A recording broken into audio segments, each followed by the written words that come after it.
go to northeast of Washington State, where you can go onwards towards Idaho, if you want, or you can look back down towards the southeast region of Washington State, which, as I mentioned, is the wine country, where you've got lovely names like Yakima and Walla Walla, which are quite funny.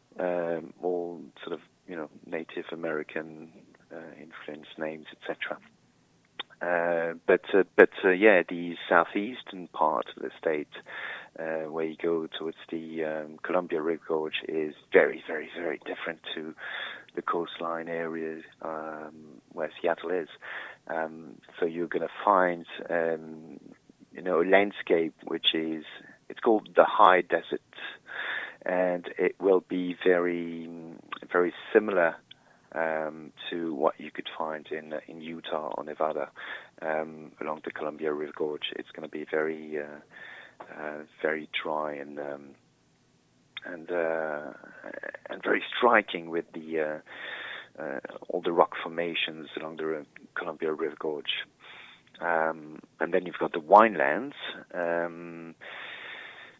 between Yakima and Walla Walla, and a fast-growing wine region, which is actually the second largest after California and Napa Valley. So, big producing wine region in the Northwest. Can we try the wine over here? Does it get exported? Yeah, it's quite. It would be a lot more expensive than it is when you buy it over in Seattle and across the state. Obviously, you can find. In restaurants you often find Oregon or Washington State. Mostly reds in the UK. I find bottles like the Chateau Saint Michel winery is a regular one on the wine lists. You've got names like Eroica, Col Solare. When I say reds, they're mostly sort of Bordeaux-like blends that we find here in the UK. They also produce white wine over in Washington State. Oh, right. Sort of Riesling, grapes, etc. Quite a few options then. Also in the wine region, there's a place called Tri-Cities. How did that name come about? Yeah, that's another nice name. It was it's three different cities, Richland, Kennewick, and Pasco, which makes the area. It used to be because during World War II there was a plutonium producing facility that was built there, and the population grew quite a lot and linked those three cities together. So they boomed, and so that was how that area along the banks, both banks of the Columbia River, came to be known as the Tri-Cities area. There's another city name that fascinates me. It's in the Gorge region. It's Vancouver. Did it come before the Canadian Vancouver? And it did, actually. Yeah, it did, which is always a bit confusing sometimes when people talk about Vancouver, Washington, and Vancouver, BC. And Vancouver, Washington is actually a little bit further away than Vancouver, BC is from Seattle. Okay. But it came first, Vancouver, Washington. It was the city that was set the oldest continuously inhabited white settlement in the state in 1825. So it's been there for a little bit more than Vancouver, British Columbia, which was sort of incorporated later in the 19th century. So that's the oldest one. You can contact us or just keep up to date with travel news at facebook.com/John Guinn Travel Show. This is Seclo Sounds, your community radio station.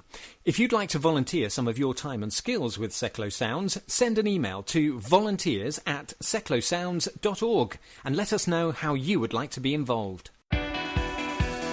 MK Flyers Online, the fast and simple way to find any kind of business or service locally. Find us at mkflyersonline.co.uk or download the MK Flyers mobile app from your app store. MK Flyers Online proudly supports Seclo Sounds, community radio for Milton Keynes. The John Guinn Travel Show. Checking it out before you check in on seclosounds.org. My guest Guillaume is telling us about Washington State this week. Later in the show we'll find out if there's a state dish, because you know, dear listener, I'm a fan of food. And we're also going to find out about whale watching as well, because I like looking at whales as well. But at the moment we're still working our way through the different regions of Washington State. Also in the Gorge region there's a replica of Stonehenge. Why is there a replica, and what else does the region offer? Yeah, it's quite interesting to see this. There's quite a few monuments actually on the Columbia River Gorge. That would be that one, the Stonehenge. It's actually a memorial for the people who died during World War I, who were locals from this area of the Columbia River Gorge, so the Klickitat County, all the soldiers who fell during World War I. And it was built by somebody named Sam Hill, who was an entrepreneur, a railroad executive, and who did lots of business in Washington State for the government. And he commissioned the piece as a memorial for those soldiers.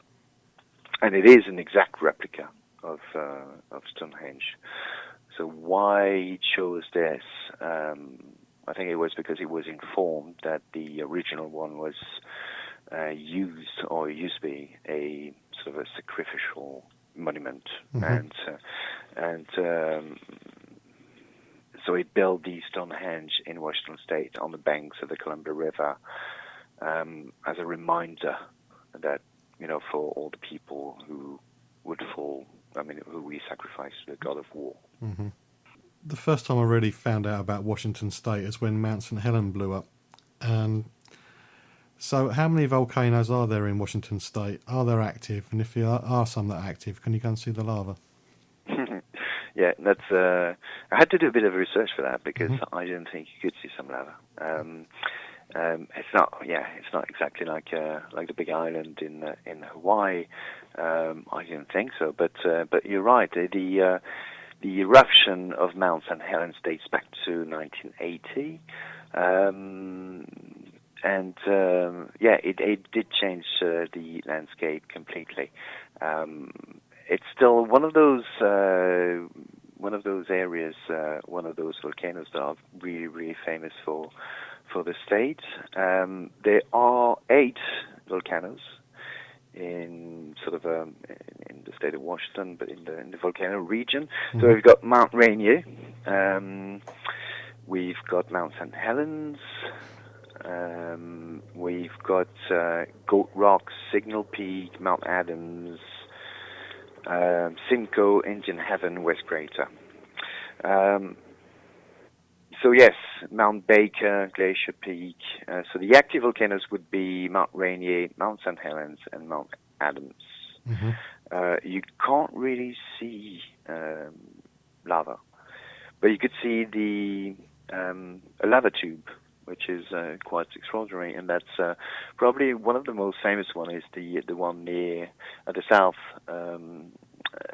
southern side of Mount St. Helens, which is called the Ape Cave, and it's the longest lava tube in continental U.S. So it's over 2 miles long, which is quite incredible. So you can do that sort of lava canyon hike. That's a nice road trip if you are in the Mount St. Helens area and you stay in the national park. Have a go and have a look at the Ape Cave lava tube. The North Cascades, how remote are they? Is there such things as glacier in the regions? North Cascades is one of the most scenic roads that I've been on. It takes you back in time. We're talking about the North Cascades National Park. There's a gorgeous place, a hotel called Sun Mountain Lodge in the middle of the Cascade, which is quite incredible. There's sort of a cowboy town, which is called Winthrop, on the same road a little bit further on. There's lots of glaciers and sort of, volcanoes not active, etc. It's very remote. Mm-hmm. We've got lots of wildlife around. There's still the grey wolf or some black bears and lots of deers and wolverines and river otters and lots of different wildlife over there. But yeah, the area between when you go, it's probably going to take you about 2 hours to get at the foot of the North Cascades National Park, and then you're going to be in O for the next few hours and next few days, traveling along that route all the way to that cowboy town that I mentioned, mm-hmm. Winthrop, which is on the other side of the mountain. You've got a massive lake, which is called Lake Chelan, where you can, stop there, take a floatplane or a boat and go to a place that, which, if you want remote, this is probably the best you can find in the States, which is called Stehekin, which is at the end of that huge lake, Chelan, and you can stay there for a few nights, and that's wilderness. There's no signal or reception, mobile reception there, so it's quite extraordinary. Mm. Oh, and yeah, forgot to mention, talking about wildlife, there is a rumor that the Sasquatch lives in the Cascades. As you know, there have been sightings. Mm-hmm. So they also have a Sasquatch festival in the area, which is a music festival, which is quite nice, quite good. Okay. If you look for a Bigfoot, you may find one in the Cascades. I'll put that on my to-do list when I go there then. Exactly. You're listening to the John Guinn Travel Show on sasquatchsounds.org. Sasquatch Sounds exists to bring people and communities together to celebrate all that's best about the city of Milton Keynes. We produce a variety of music and speech programmes, and you've heard some of the promos in this show. And we're produced by local people and run by over 60 volunteers. However, there's always room for more, so if you have a programme idea or a skill that you want to offer, please send us an email to volunteers@sasquatchsounds.org. And of course, as we're all volunteers, we can't operate without the help from our partners, and one such partner is Interaction. Sasquatch Sounds is based at the old rectory, which is the home of Interaction MK. They've been bringing arts to life in Milton Keynes for over 35 years. They use the arts to improve the life chances of disabled people and others in challenging circumstances through shared created activity. Their programs help participants to develop creative, personal and social skills. To find out more, please visit them at www.interactionmk.org.uk.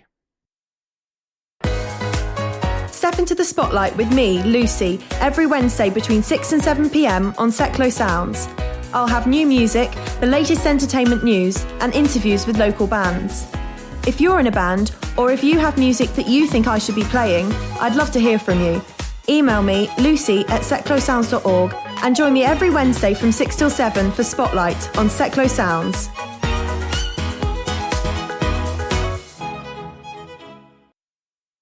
You're listening to the John Guinn Travel Show on sasquatchsounds.org.